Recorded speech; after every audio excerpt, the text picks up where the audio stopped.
Remember to sign up for my newsletter at historyasithappens.com. Every Friday, you'll receive an email from the Washington Times giving you a look inside the stories we talk about on the podcast. The history, politics, culture in all its complexity. Sign up at historyasithappens.com.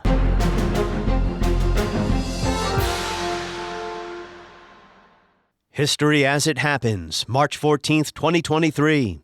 Turkey's man-made disaster. Officials say it's a magnitude 7.8 quake centered near the border between Turkey and Syria. The number of people now known to have been killed in Monday's earthquakes in Turkey and Syria has now passed 21,000. This is a catastrophe in a war-torn part of the world. Another earthquake has hit Turkey near the Syrian border. In the first 10 to 15 seconds of the earthquake, the dozens of apartment buildings here collapsed. Those inside had no chance.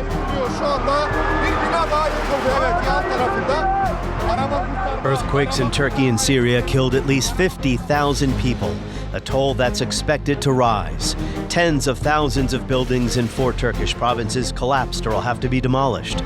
Many built before stronger building codes were enacted in 1999 after a devastating earthquake then. But construction amnesties since, the most recent in 2018, effectively legalized shoddy construction, death traps when the earthquake struck in February, the man-made part of this natural disaster. And that's next as we report history as it happens, a podcast from the Washington Times. I'm Martin DeCaro. Literally, there were people tweeting their location from under the rug. And so when the government shut, what they did was they throttled Twitter for 24 hours or so. They were literally impeding rescue efforts in those desperate first hours. It was really a remarkable action that prioritized government messaging over the very lives of their own citizens. In 1999, a 7.6 magnitude earthquake shook Izmit, a province east of Istanbul. More than 18,000 perished.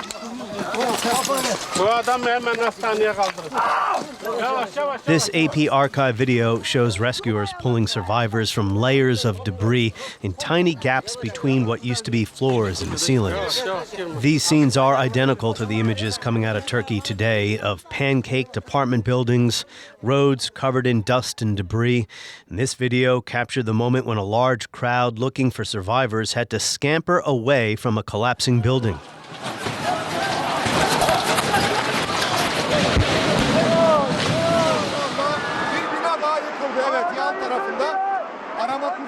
Turks are grieving the dead and venting anger at their government for a slow response to the devastation, as President Recep Erdogan faces the worst crisis of his many years in power. We do not know how far the number of dead and injured will rise, as debris removal works continue in many buildings in the quake zone.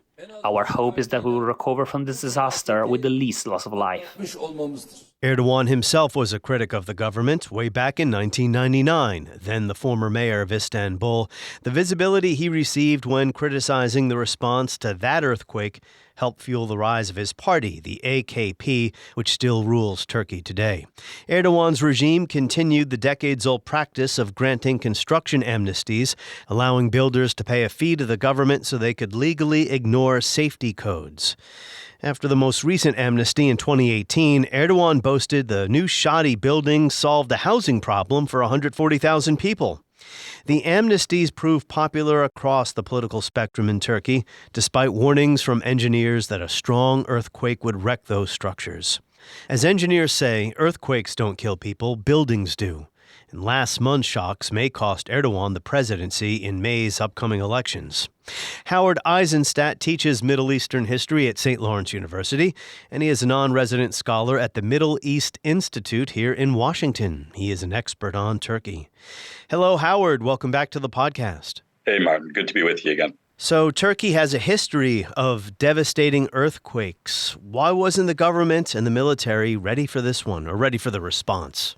Great question. Turkey is on multiple fault lines, so earthquakes are to be expected. The Turkish government that's in power right now came to power in part because the coalition governments of the 1990s were ill-prepared for the devastating 1999 earthquake and botched the rescue job. And so To a certain degree, we see history repeating itself. We see the government simply not being prepared. As to why, a lot of it has to do with rampant corruption in the construction firm. The Turkish government has used the construction sector as a motor for economic growth. It has turned a blind eye to mismanagement, and in particular, it has a very close relationship with some very large construction firms that were implicated. In addition, the Turkish government has occasionally, during election years in particular, offered amnesties to buildings that were constructed against code. That's popular for people who own buildings and apartments and can't afford to do the earthquake proofing that's necessary. But of course, the costs are devastating when an earthquake comes. Yeah, we're going to get into that history here. So is it that the government was simply in denial? Some have called it a ticking time bomb, right? Engineers warned this was going to happen. So the government ignored that and said, well, we don't need to really pay attention to getting ready for when this happens? Political leaders will often punt on risk. If it seems like it's sort of a distant long-term risk, they see immediate economic benefits. We've seen that in terms of American infrastructure more than once. In the Turkish case, it is very widespread, and the costs when the crisis comes are extremely high. The government did respond by arresting some builders. I think you alluded to that. They also arrested critics, punished media, TV, tried to shut off Twitter for a while. Did any of that work at tamping down criticism of Erdogan and the government? We'll see. I mean, it's hard to know what is effective and what's not effective in the short term because we have a controlled media in Turkey. 90% of the media or thereabouts is either directly or indirectly supported by the state. If you look at the Turkish press, which is, again, largely controlled by the state, you see the arrests of sort of these minor figures, and maybe that's working. I just want to go back a little bit. You mentioned the arrests and the blocking of Twitter. I want to note that blocking Twitter, it wasn't just another repressive measure. Twitter was the way in which people were communicating during the rescue efforts. It was a way for people to talk to civil society organizations and say, hey, there's somebody under the rubble here. Or literally, there were people tweeting their location from under the rubble. And so when the government what they did was they throttled Twitter for 24 hours or so. They were literally impeding rescue efforts in those desperate first hours. It was really a remarkable action that prioritized government messaging over the very lives of their own citizens. I also read stories that when help finally did arrive, the equipment wasn't strong enough to lift the debris in places, so it was almost worthless to even be there. Maybe there's another factor here, and you would know this. When people have been in power for too long, things get stale. Corruption, you've already described some of the corruption. Sclerotic is the word. That was often used to describe the end state of the Soviet Union. Erdogan's been in power for about 20 years, first as prime minister, now as president. Maybe he's simply just been there too long. Yeah, my colleague at Middle East Institute, Gunil, just wrote a wonderful piece on this, Turkey's weak strongman. What we see is that strongmen, whether they're in Turkey or we see this with Putin, they're so determined to avoid criticism that they surround themselves with yes men. They break down institutions. They limit the capacity of alternative centers of power. And all of this came into play. So the government, for example, stymied the military's capacities at civilian rescue. And they did this over an extended period of time. They then created a civilian disaster relief organization that was headed by political cronies. Many of the top leadership have degrees in theology, not in engineering. We sometimes have this idea that authoritarian rule is somehow more effective or efficient than messy democracy. And I think time and time again, we see that the opposite's true. They're the neighborhood bully. They look tough, but they're not really. A bureaucratic disaster, too. Sure, because the bureaucracy is politicized. Actual merit is not a reason for promotion. The best and the brightest flee the bureaucracy because they don't want to be political hacks. And so you end up with sclerotic and mismanaged bureaucracies that simply can't do the job. The AKP is Erdogan's party. They've been in charge for quite a while. Would you say that in Turkey, the party is the state, or is it not quite at that level yet? I think that there's ways in which that has become true. There's a very strong state tradition in Turkey. And even though the AKP has been in power for more than 20 years, I think that state tradition still has some reality left to it. That said, 20 years is a long time to stuff your bureaucracies full of political supporters, people who are being measured on their loyalty, not on their merits. So the bureaucracy has been hollowed out. The basic institutions simply don't do their jobs as well as they once did. So let's talk about these construction amnesties. They are a large part of this story because in every natural disaster, there is a man-made element. And it's often been said, I did not coin this phrase, but it has been said that earthquakes don't kill people, buildings do. Construction amnesty was officially introduced, although it had a longer history before this, but it was officially introduced in 1984, from what I understand, under the government of Kenan Evren. I'm not going to pronounce all these names correctly. You're here to correct me if I get them wrong. No, that's all right. Well, nobody's going to be grading you on your Turkish. Yeah, he came to power in a military coup in 1980. And why did these construction amnesties become so popular? And why did Evren go this route? I actually suspect that there probably is a tradition that's even longer than that. The first construction amnesties were instituted to address the needs and to get electoral support from new migrants to the cities who had built neighborhoods, homes on the outskirts of the existing cities as a way to address housing shortages. Starting in the 1950s, you have this vast intermigration of people from rural areas to urban areas. This occurs worldwide. In Turkey, we never had what you might refer to as shanty towns. Housing was constructed pretty sturdy, often nice neighborhoods.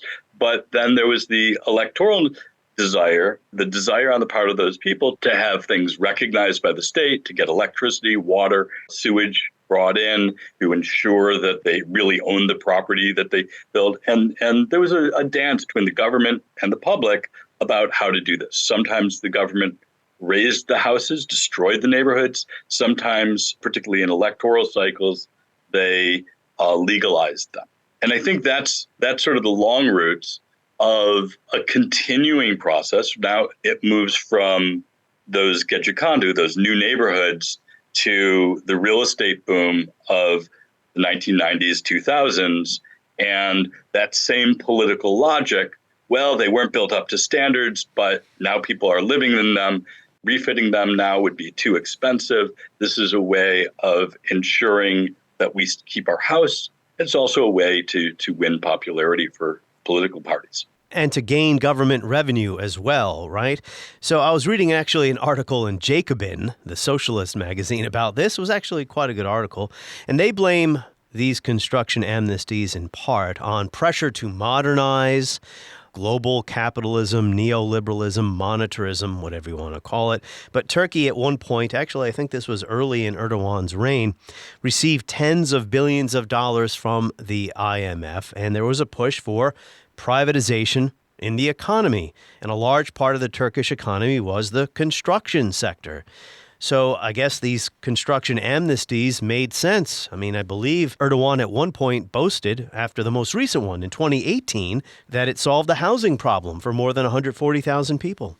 There's a bunch of things going on. Certainly, this is an increasingly market-oriented economy. It's also a quickly growing population. And in particular, it's a mobile population. Population is moving dramatically over decades from rural areas to a limited number of urban centers. There's expectations of different types of homes. We're moving out of multifamily homes into single-family homes. So there's a lot of demand. It's also in a country that has sporadically dealt with high inflation. Real estate is the most reasonable hedge against inflation. Investing in homes seems like a savvy move. And so many people stretch their wallets to own a house or even to buy a second house. All of that means that there's a lot of people buying into more construction faster. After the 1999 quake, which killed 18,000 people, Turkey did enact stronger building codes, right? Yeah. And part of the Erdogan government, when the AKP came to power in 2002, part of what they were promising was, we're going to build, to use Biden's phrase, we're going to build back better. We're going to ensure that the corruption of the past, the mismanagement of the past doesn't recur. Obviously, they've failed in that. Because the building codes were ignored with each of these construction amnesties, correct? Sure. Did ordinary Turkish people renting these apartments, buying these homes, did they realize that they were getting into a potential death trap? Was it obvious to them that this was shoddy construction? No, I don't think it was. In particular, many of these buildings were advertised as modern and earthquake safe, and it turned out to simply not be the case. I think that there's a certain degree of, as people are prioritizing, faraway risks are less demanding of our attention than the bottom line price. That said, many people were buying places that they believed were earthquake safe. That is so tragic. Some of the news reports I read said that in some places, many of the buildings that collapsed were built before the new codes in '99, but there were also buildings built after that, new floors, upper levels that came right down on. Sure. I mean, so there's two parts of this. There are buildings that were simply not built to code.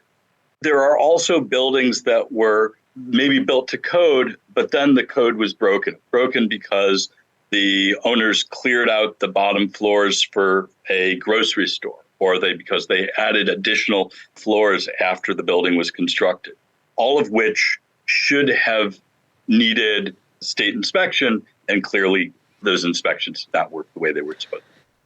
So the aftermath of this, of course, is a human tragedy. That is most important. But there are also political consequences and maybe even geopolitical ramifications. So why don't we get into some of those now? Is Erdogan in electoral trouble? There are going to be elections in May, and there's no sign that they're going to be postponed. No, the elections seem to be on target for May. Many of the people I've listened to on why the elections are still early is that the economic costs are only going to get worse as we move forward, whereas right now, Erdogan can offer a lot of promises for a rosy future. A year from now, things are going to be reconstructed. A year from now, you'll be in beautiful new apartments. And so having the election earlier means that he doesn't have to deliver as much. That said, if people are voting their pocketbooks, if people are voting their experiences, then Erdogan should be in trouble. The Turkish economy has gone through a very difficult few years with very high inflation and limited growth. And his policies have contributed to the inflation. And he's been running sort of quirky fiscal policies that no expert would sign on to. And then the earthquake, of course, and the mismanagement in the aftermath of the earthquake might be seen as another nail in the coffin. That said, I'm not sure that people do necessarily vote their pocketbooks. I think that particularly in our current age, political affiliations tend to be very sticky. We identify closely with political parties, with political movements, and it's not clear to me that his base support will necessarily desert him. Moreover, the election, of course, like Turkish elections in the last decade or so, they're not fairly contested for many of the same reasons that we talked about earlier, with the control of the press, with the control of the bureaucracy. The bureaucracy includes the courts. It includes the Supreme Electoral Board. The election is being contested, but the ref is being paid by one of the teams. I was going to say, you don't sound convinced that he's going to lose. So there is a lot going on here about whether these are even free and fair elections and whether... Well, they're clearly not free and fair. He might lose anyway. Okay. I don't think it's inconceivable that he lose. There are additional questions of, well, what happens if he loses? Does he accept the results, or does he claim that they were fraudulent or whatever? But I also think that it's the authoritarianism in Turkey is not parallel to, say, the authoritarianism in Russia, where Putin gets 90% of the votes and the opposition really has no chance. I think that it is an uphill battle for the opposition. I certainly wouldn't be putting money on the opposition's victory, but I don't think it's impossible for them. I was going to say, Americans, what we know of foreign leaders is basically their foreign policies. And that probably goes for people in most countries. That's how we interact with other countries, the way they interact with us. We don't really follow, I'm speaking for myself, but maybe many of our listeners can relate to this. I don't follow Turkish domestic politics all that closely. So what is Erdogan's appeal then? What has been his appeal? Well, I think he had a good first 10 years or so. The style of governance was very, very different, but the economic growth of that early era was significant. I think that he's got a genius understanding of the way his base responds to politics. His family are part of that rural migration to the big cities. He grew up in sort of a working class neighborhood filled with people who had come from the countryside. And he understands and talks the language of that urban working class. I think he connects with his embrace of religion is very popular with much of his base, his support of the markets and his embrace of market concerns is very popular. He's also had the benefit of a divided opposition. The opposition's much less divided this time, which is one of the reasons why it may have a better chance this election than it has in the past. I was going to ask about the Nation Alliance. That's the main opposition grouping. There's a couple of biggish parties and then 4 smallish ones. The 2 big parties are the CHP, the Republicans' People Party, a traditional secularist social democratic party, still very nationalist, but generally seen as within the Turkish context of the left. They also have the other large party is the Good Party, the E Party, which is a center-right party with a very strong nationalist bent, very traditionally nationalist in most respects. It's not a marriage of love, it's a marriage of convenience. But they are serious about displacing Erdogan, and if they can hold together, they have a chance. I'm jealous. I'd like to live in a country with more than 2 main political parties. Well, maybe not. Maybe I would regret that, depending on where you are. Well, 2 parties is better than 1, so I don't want to live in China. Not to digress. It has been said that this disaster could potentially curb Erdogan's regional ambitions, his foreign policy ambitions. I was reading a piece by Henry Barkey in Persuasion, where he talks about recently Erdogan has been spewing invective at the United States, at Sweden. Last time you were on the podcast, actually, we talked about Sweden and NATO. You were right. You predicted that he will probably hold that up for a while, and he still is, Sweden's entry into NATO. What's going on there? Why has Erdogan been, again, to use that term, spewing invective at the United States? What's he unhappy with? Well, I'll never disagree with Henry about anything. I think that Erdogan likes to play the tough guy on the international stage. I think it's popular. I think he sees it as getting short-term benefit for him. I think that he thinks that brinksmanship often works out well for him. In particular, anti-Americanism is just good politics in Turkey. Why does it spread distrust of the United States across the political spectrum? And the AKP has certainly fanned those flames for its own political purposes. In the more recent past, in the last couple of months, you've seen, and particularly after the earthquake, you've seen the Turkish government sort of tamp down on some of that invective, tried to rebuild ties within the Middle East. It has, since the earthquake at least, gone radio silent on its beefs with Greece. I think some of that is based in the need to get direct investment from overseas. I think some of it is there's just so much crisis that anybody can handle. And with all the domestic crises, there's a desire to sort of not create further waves. But I also think that it's kind of short term. If Erdogan wins and a year from now, we'll get back to some of that two-fisted foreign policy that we've come to expect from him, because I think that's the way he does business, and I think it's the way he sees the world. And Turkey is not the only nation in that neighborhood unhappy with U.S. foreign policy over the past 20 years and the ripple effects of all the catastrophe in Iraq and the migration. Turkey obviously has been a very generous country when it comes to receiving refugees from Syria. So there's a lot going on there. So why does then Erdogan, maybe you kind of answered this already, but I want to ask the question anyway, why does Erdogan and the AKP oppose U.S. support for Kurds who are fighting ISIS? I remember back in the early days of U.S. involvement in Syria, giving a class for U.S. military officers.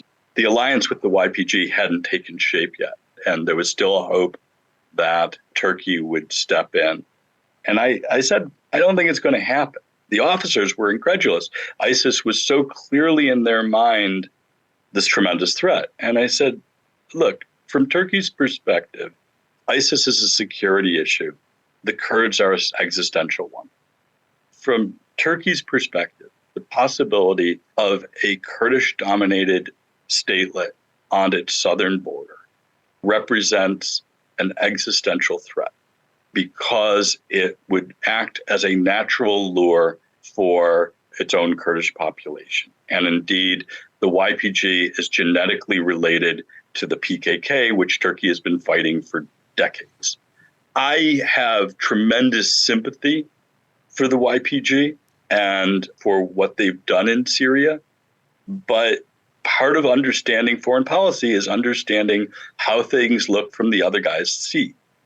And in this case, from the Turkish perspective, the YPG represents a direct, immediate, and powerful threat that it will never accept. And the U.S. is going to be at an impasse with Turkey in Syria for as long as we're supporting the YPG. This is a century-old or even more problem, right? This goes back to the aftermath of the First World War and the collapse of the Ottoman Empire, right? The Kurds are one of the largest nations without a state. Sure. And there were lots of potential states that didn't survive that immediate interwar era. There were attempts at creating Kurdish state. They were snuffed out. They were snuffed out by Iran. They were snuffed out by Turkey. And they remain a population with a strong national identity that does not have a state to call their own. There is no Kurdistan. So, Howard, since I have you here, there is news as we speak. Of course, this podcast comes out and people can listen to this weeks or months after the fact, but I try to stay away from day-to-day headlines for that reason. But since I have you here, China, which has no troops in the Middle East, mediated an agreement between Saudi Arabia and Iran. They will renew diplomatic relations. What do you think of that? I think it's really interesting. It speaks to, first of all, it speaks to China's own ambitions in the region and the way that they've been portraying themselves in the region as a different type of international actor. The fact that they are business-oriented, the fact that they're not imposing their ideological predilections on the region, all of that is meant to play well, and sometimes it does. It's a reality of the very size of the Chinese economy that the Saudis and the Iranians and everybody else is going to be thinking more and more about how do we construct our relationship with China going long term. All that said, I think that what China did with a great savviness, they brokered a deal that was already kind of in the making. Saudi Arabia and Iran had engaged in a Cold War for more than a decade, sometimes verging on a hot war. Both realized that they had gotten very little out of that conflict. There is benefit, not in giving up on sort of strategic rivalry, but in sort of mediating it and figuring out ways to institutionalize it so that things don't get out of hand. What China did was they They brokered a deal with two parties that wanted to come to a deal. I often say that the waning of U.S. hegemony in the Middle East is not such a bad thing for that region. And here we have China, as I mentioned, no troops in the region, whereas the United States' credibility, insofar it still had any left in 2003, is gone now, right? Here we have, I think this is a positive development. I'm not sure that the United States sees it that way. It's hard for me to my vision as a historian is much better looking in the rearview mirror than it is looking forward. Only fools try to predict the future, as I often say. Thank you, Howard. It was my pleasure. On the next episode of History as It Happens, William F. Buckley, one of the leading lights of modern conservatism, died 15 years ago. And sometimes I still wonder, what would Buckley think of his movement today? What would he think of CPAC and the Republican Party, of right-wing populism? What would he think of Donald Trump? We're going to speak to a National Review writer next as we report History as It Happens, a podcast from the Washington Times.